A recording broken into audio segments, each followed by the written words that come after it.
The Colossus of Rhodes. In my opinion, the most beautiful statue that has ever been created. Now, before I say anything else about it, all first-hand accounts are over 2,000 years old. So anything that I say about this magnificent statue is only from a very select few sources. Now, the most important thing about this statue is that most people agree that it covered the whole harbor, as in one foot would be on one side of the harbor, the other foot would be on the other. And what an incredible feeling that must have been to go on a tall sailing ship all the way through the legs of the statue. So a lot of people think it's approximately the height of the Statue of Liberty, but it's eternally in dispute just how big it was, what it was made out of, and the shape of it.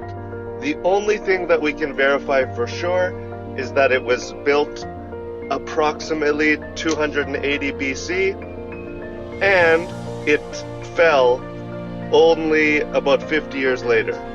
In about 225 BC, a huge earthquake came. Because as we know, in that part of the world, the Mediterranean in general, there's a lot of issues with earthquakes.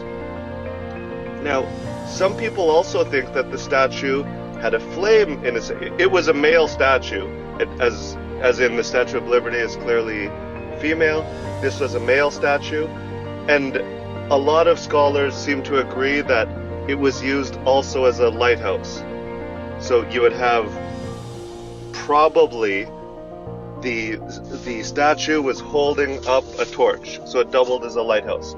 But the main reason it was built is because of civic pride. Ancient Greece, and although this wasn't on the mainland, it was within the ancient Greek world, they were obsessed with a concept called arete, and that loosely translates into proving you're the best at all costs. So city-states and islands would compete with one another, and that's how a lot of the seven wonders of the world were made, in fact, just to basically show off, look at how great we are. And it sure is hard to beat someone saying, look at how great we are, when they can build a statue that can stride over the whole harbor. Like, what a psychologically impressive sight when you enter Rhodes. But like a lot of things, the Rhodesians seem to fly too close to the sun, to use another ancient Greek metaphor, and the statue had such an unfortunately short life.